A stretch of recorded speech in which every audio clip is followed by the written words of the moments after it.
Good evening and thanks for joining us over the air and streaming on the News 8 Plus app. I'm John Diaz. I'm Shelby Kluver. Mid-American customers, you could be in for a big price spike over the next couple of years. That's if a proposed rate hike gets approved by Illinois regulators. Jonas Evans joins us to break down how it would impact your bills. Hey, Jonas. Hey guys, Illinois residents, you may have received one of these in the mail in the past few days. The letter explains why Mid-American is pushing for a rate hike and how much more you'd pay. Under the proposal, average monthly electricity costs would go up about $9.11 next year. Then they'd increase by a similar amount in 2028, totaling roughly $18 more. Gas would also cost an average of $6 more per month beginning next year.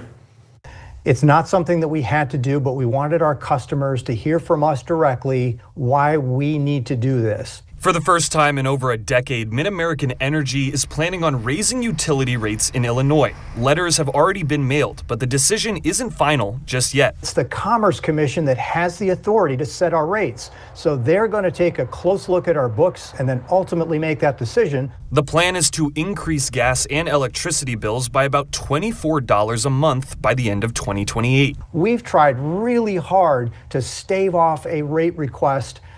But it's to the point now where our cost to do business, and that includes labor, that includes equipment, that includes infrastructure.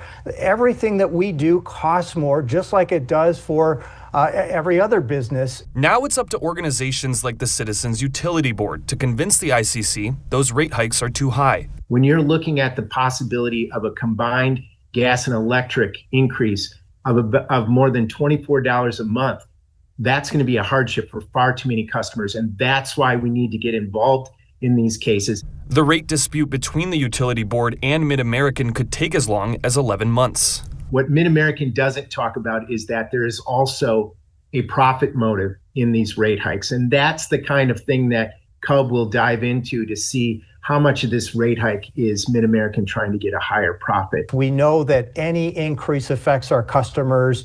We are very, very careful about making a request like this. We haven't done it for 17 years on the gas side, 13 years on the electric side, so it is not something that we take lightly. Now, across the country last year, annual electricity bills went up by $110 per family. However, here at home, those increases were very different across state lines. Iowa residents had a 5% difference in annual spending, but Illinois saw some of the highest increases in the nation, an average rate hike of 15.9%. Guys, back to you. All right. Thanks so much, Jonas. Right now, we're going to turn to weather. It is another gorgeous day outside today. Yeah, just a few clouds, but nothing to complain about there, James. Yeah, not when you got a nice south breeze that's allowing those temperatures to be better than seasonal. Let's put it that way. We've been seeing a lot of temperatures making their way in the mid-upper 50s, even reaching around 60, like we saw in places like around Geneseo, even around Muscatine earlier on in the day. Right now, we're seeing still plenty of widespread 50s, so 59 degrees seems to be the warm spot in places like around Tipton, Keokuk, 56 degrees in Galesburg, Sterling Rock Falls, even around Maquoketa. To get as high as 59, the Quad Cities currently 57 with that southeast wind at 8 miles an hour. Let's break it down hour by hour. And as you can see, a little drop in temperatures, 40s, lower 40s after midnight, averaging, I think, around 40 as we get toward about sunrise tomorrow morning. Few clouds here and there, but we'll keep it dry. Of course, big push in temperatures starting tomorrow, followed by our next round of wet weather. We'll track it for you coming up in just a few minutes. Shelby? All right. Thanks, James. One of the people convicted in the 2005 murder of Adrian Reynolds will have a resentencing hearing this summer. Maddie France joins us in studio to explain why this is happening and how Reynolds' family is reacting. Good evening, Maddie. Yeah, hey, John and Shelby. Corey Gregory is one of two teenagers who strangled their classmate Adrian in a Taco Bell parking lot in Moline. Gregory has undergone a gender transition in prison and now goes by Harley Quinn. The 38-year-old has repeatedly gone to court asking for a resentencing. She was initially sentenced to 45 years in prison. After her latest attempt, an appellate court ordered a resentencing hearing. Adrian's father, Tony Reynolds, says going back to court is painful and upsetting. You just get tired of hearing his name. You know what I'm saying? It's just like, here's another gouge and here's another gouge. He just never quits. Like a fly you can't kill. You'll hear how Tony prepares for court and what keeps him going back tonight on News 8 at 10. You'll also hear from him on The Current tomorrow at 4. John, Shelby? Maddie, thank you. Switching gears now, police are still looking for a second suspect after a weekend shooting in Rock Island. On Saturday afternoon, officers responded to 12th Street just west of Longview Park. They found a 46-year-old man had been shot. He was taken to the hospital. We don't know how he's doing, but police arrested one suspect today and a second is still on the run. Jaquel Britt, that's what he looks like there. Police say he's known to carry weapons and is a dangerous fugitive. He's described as 5'7", weighing 130 pounds, with black hair, brown eyes. If you have any information, you're asked to contact Rock Island Police. And we've now learned the names of the 2 people who died in a crash Sunday afternoon near Bluegrass. The driver was 21-year-old Fashawn McCann, and the passenger was McCann's 20-month-old son, Xavier McCann. Crews were called to the scene around 4:30 on Sunday afternoon. Authorities say their car was heading east when it left the roadway and drove through a fence. The car then rolled over onto its side and into a tree. Both died at the scene. All right, a heads up, if you take U.S. Highway 20 in Joe Daviess County, the highway is scheduled for a 12-day partial closure starting on Monday, April 13th. The impacted area is mapped out on your screen, but it's actually the western limit of Stockton that we're talking about here, all the way west to Logeman Road. Officials say all north and south roads will stay open through US 20 during the closure. There will be access for local traffic in the affected area. The closure is expected to end Friday, April 24th. It's part of a more than $30 million road improvement project. I'm here at TPC Deere Run, the home of the John Deere Classic. We're on hole 4 right now by the name of Friendship Farms, and behind me you'll see that something is missing. It's the Hewitt tree, the large oak tree that stood in the middle of the fairway here on hole 4. Now, the course did have to remove that this winter due to deterioration of that tree. They are planning on redoing hole 4 here, adding a few bunkers on a few of the sides of the fairway, making it different for the people here at TPC. So that will be ready in time for the John Deere Classic, which is just a few months away.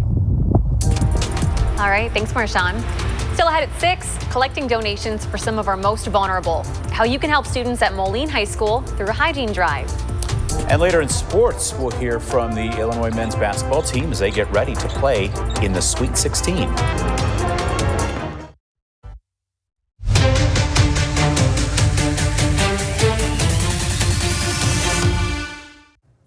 Welcome back. In honor of Women's History Month, a group of teachers at Moline High School have been holding a month-long donation drive. Yeah, they've been collecting hygiene products, things like tampons, pads, even bras and underwear. The organizers tell us the need for these products is very high among local students, and not having access to hygiene products can be devastating. Just knowing that kids feel comfortable enough to come to you, especially when a time that can be really vulnerable in high school.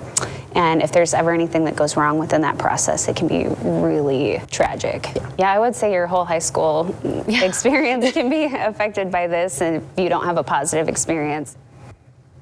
These t-shirts you're looking at, the group is also selling those to raise money for this.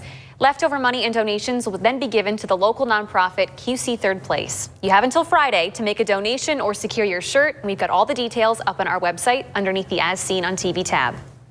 All right, the Spring Craft Show is back this weekend at the QCCA Expo Center in Rock Island. That's right. Organizers say this year's event has grown to 125 vendors. Check it out. This video is from holiday craft shows a few years back. But this weekend actually, shoppers can find handmade items, seasonal decor, gifts, and a whole lot more. It runs Saturday and Sunday. Admission is $5 for adults, and kids 12 and under get in for free. James? Great family event, that's for sure. Weather around here, well, temperatures today were better. We're going to make them even better still these next couple of days before we bring in the next round of showers, and for some of our hometowns, even a few thunderstorms. We'll track it for you right after the break here on News 8 at 6. Let's Google.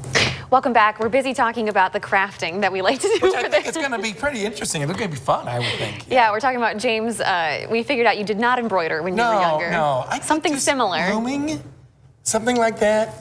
I know nothing. I've learned so much in this commercial break, I got to tell you. I used to do that when I was a kid. You know, my mother got me into that. Super fun. So I just, Get myself busy.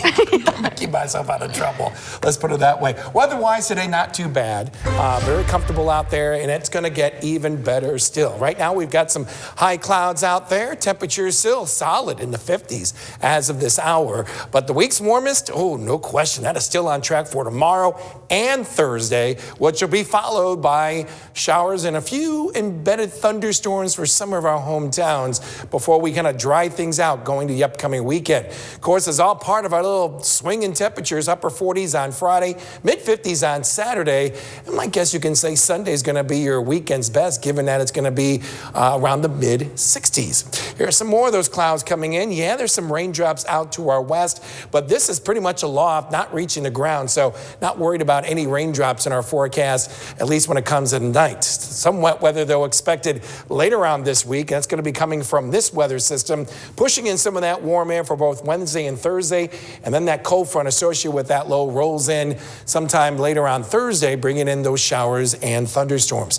Temperatures as of this hour in the immediate Quad Cities, not too bad. 57 degrees in Davenport, as well as over in Moline. Reached a daytime high of 59 at the Quad City International Airport. 52 in Stockton, near 60 that we're seeing over in Tipton. Generally mid to upper 50s from Sterling Rock Falls to Galesburg. Mount Pleasant, you're at a double nickel, 55 degrees. Some of these scattered middle high-level clouds will be kind of moving their way out of here after midnight, and generally some fair skies as we head toward dawn tomorrow. And by then, we're looking at temperatures, I say on average, right around 40 for the overnight low. 37 in Sterling Rock Falls, Muscatine at 41. Monmouth will go about 42 for your overnight low. Then as we roll into our Wednesday, I think we're going to be seeing a fair amount of sunshine, maybe a few clouds rolling in later in the afternoon hours, but also be dry. Going to kick those winds a bit more out of the south, and temperatures will be widespread in the 70s. Could be flirting near 80 in areas outside of Muscatine, as well as maybe around Mount Pleasant and Macomb. All dry as we make our way through Wednesday, even going into early morning hours on Thursday as that warm front moves on through. But here comes a cold front coming on through to our north as we head just after lunchtime and thereafter. That brings in some of these showers, maybe even a few embedded thunderstorms as well. Could get some nice heavy rain out of that. And then that broken line of activity makes its way from north to south as we get into the mid-evening hours. Eventually, all that kind of dries out, I would say after midnight as we make our way into the early morning hours on Friday. How much rainfall could we get? Really all depends on the track. We'll be keeping an eye on it for the next couple of days, but certainly areas to our north and east could be approaching at least a half an inch of rain. Areas farther south of that, I think we may be talking much less than that, maybe an averaging around a tenth. Severe weather, though, the good news is we're showing it kind of shifting a bit more off to the south and east. If we do see one or two thunderstorms around here, I think we may be talking about pea-sized hail at best. Swinging temperatures will continue into next week. We'll show you that with the 8 and 14-day tracker right after this. Imagine how inconvenient your life would be without power. No lights, no refrigeration, no heating or cooling, no electronics. But with a Generac home standby generator, you will have power when you need it most. After sensing a power outage, Generac generators automatically provide backup power so your life goes on uninterrupted. Call the Electric Doctor, your generator specialist. Electric Doctor, the doctor that still makes house calls. 563-823-4188. Let's check out that 8-day tracker. And after this weekend, well, look at this. We swing those temperatures back in the 70s both Monday and Tuesday. After that, we bring in several more rounds, some showers and thunderstorms. Too early to say if there will be severe. We'll keep an eye on that, and we'll keep the wet chance going even by later next week on Thursday and Friday before we dry out by the following weekend overall. And temperatures not looking too bad. No big cool down as we'll be seeing a nice long stretch of 60s for daytime highs. Let's take it back to you guys. All right, James, thank you. Next in sports, what's made the Iowa men's basketball team successful this season? Ben McCullum explains next in sports.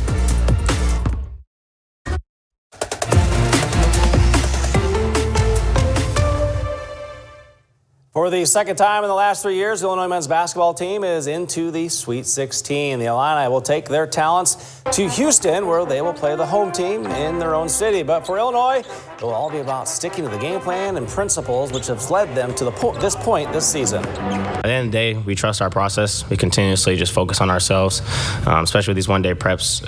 You just got to continuously work on yourself. And, I mean, we get to go and move on and survive in advance. And getting to this point, and just like every other newcomer that came to this team this year, and, all we can do is help this team go as far as we can. And we came here for a reason because we believe in this program. And we're going to continue to control what we can, and that's how much we work at it, and with what intensity we play. Illinois and Houston play the late game on Thursday. Well, 1 year ago, Ben McCollum was hired as Iowa men's basketball coach, and fast forward to now, and he has the Hawks in the Sweet 16. This is the first time Iowa has gotten this far in the tournament since 1999. Iowa beating number 1 seed Florida 73-72 to earn their trip to Houston. Ben McCollum's plan for winning? It's simple.